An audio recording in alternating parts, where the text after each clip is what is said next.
재개발, 재건축과 관련된 재건축 활성화 6대 정책 말씀을 드리겠습니다. 먼저 우리 부동산 정책과 관련해서 우리 국민들께서 겪는 고통이 너무 크십니다. 부동산 정책은 두 가지 측면에서 접근해야 됩니다. 투기 수요와 같은 이제 초과 수요, 공포 수요를 억제할 필요가 있습니다.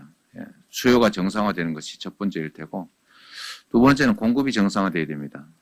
공급이 정상화되는 방법으로는 첫째가 투기용 또는 투자용으로 가지고 있는 비주거용 다주택을 해소하는 것입니다.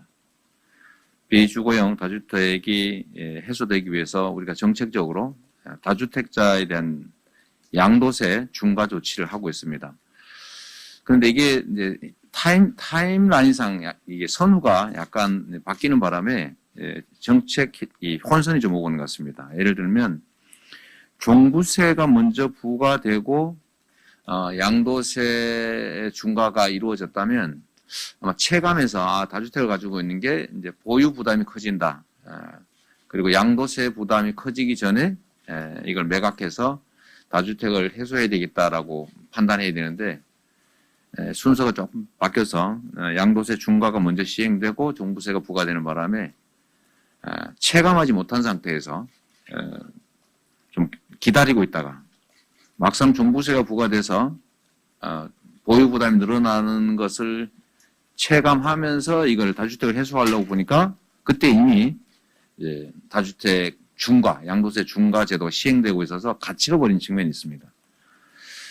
그래서 일부에서 말씀드린 것처럼 제가 정책을 바꾼 것이 아니라 양도세 다주택 중과 제도는 유지하는데 양도세 중과의 원래 정책 목표인 다주택 해소를 현실화하기 위해서 일시적으로 탈출할 기회, 다주택을 해소할 기회를 짧게 주자. 그리고 그것도 빨리 해소할수록 혜택을 더 주는 방식의 슬라이딩 방식을 도입하는 게 필요하겠다라고 생각합니다.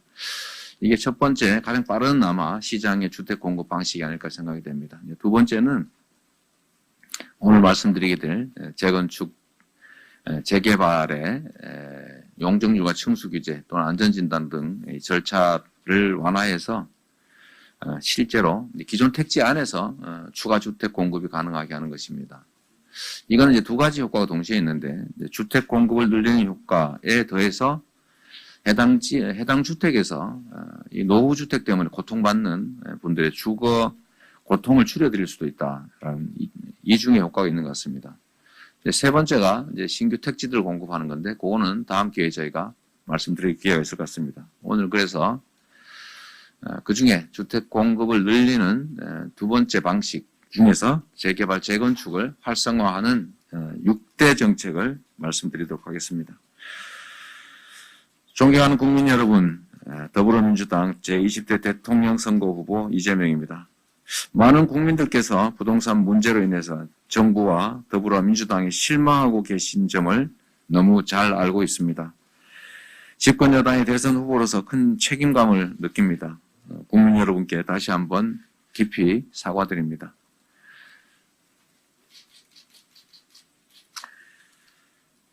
정치의 목적은 국민의 불편을 해소하고 더 나은 삶을 살 수 있도록 하는 것입니다. 목적과 수단이 뒤바뀌면 안 됩니다. 더 유연하고 실용적인 정책 집행이 필요합니다. 물론 정책의 일관성은 매우 중요한 가치입니다. 그렇긴 하지만 국민의 불편을 방치하는 이유가 될 수는 없습니다. 역대 민주정부는 재개발, 재건축을 과도하게 억제한 측면이 있습니다. 그러나 재개발, 재건축을 금기시하지 말고 국민의 주거 상향 욕구도 존중해야 합니다. 지지층의 비판이 있을 수 있다는 걸 알지만 용적률, 층수 규제 완화를 통한 재건축, 재개발이 필요하다는 게 제 입장입니다. 재개발, 재건축은 도심 내 중요한 주택 공급 수단입니다. 그리고 동시에 도시 슬럼화를 막고 거주 주민들의 주거의 질을 높이는 필수적인 정책이기도 합니다. 재개발, 재건축을 과도하게 억제하면 주택 공급이 부족해질 수밖에 없습니다. 본래 기능을 살려서 도심 내 주택 공급을 확대하고 국민의 주거 상향을 적극적으로 지원하겠습니다. 구체적인 방법을 말씀드리겠습니다. 첫째, 재개발, 재건축 신속 협의제를 도입하고 500%까지 용적률 상향이 가능한 4종 주거지역을 신설하겠습니다. 정부, 지자체와 주민 간의 신속 개발에 협의가 되면 인허가 통합 심의를 적용해서 사업기간을 대폭 단축하겠습니다. 4종 주거지역 적용을 포함한 용적률 상향, 층수 제한, 그리고 공공기업 비율 등도 유연하게 조정하고 기반시설 설치에 필요한 비용도 지원하겠습니다. 과도한 개발 이익이 발생하는 사업구역은 적절히 공공환수를 해서 지역사회의 환원이 될 수 있도록 하겠습니다.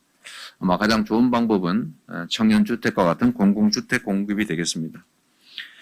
두 번째 방안입니다. 재건축의 안전진단 기준을 합리적으로 개선하겠습니다. 공동주택 노후화에 따른 주거 환경 악화를 방치하지 않겠습니다. 거주민 삶의 질 향상의 관점에서 재건축 안전진단 심사가 이루어질 수 있도록 구조 안전성 비중 하향과 같은 제도 개편을 단행하겠습니다.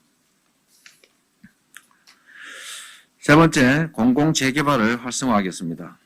공공재개발을 할 경우에는 종상향 등 추가 인센티브를 부여하고 임대주택 기부 체납 등 공공기업 비율을 사업구역에 따라 탄력적으로 조정하도록 하겠습니다.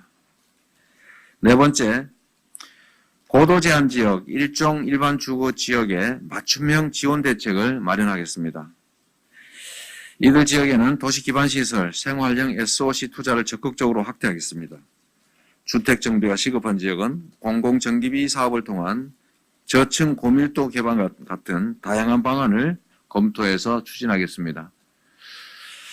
다섯 번째, 재정착이 어려운 원주민을 위한 특별대책을 마련하겠습니다. 원주민 재정착 지원 비용을 공공기여에 포함시키겠습니다.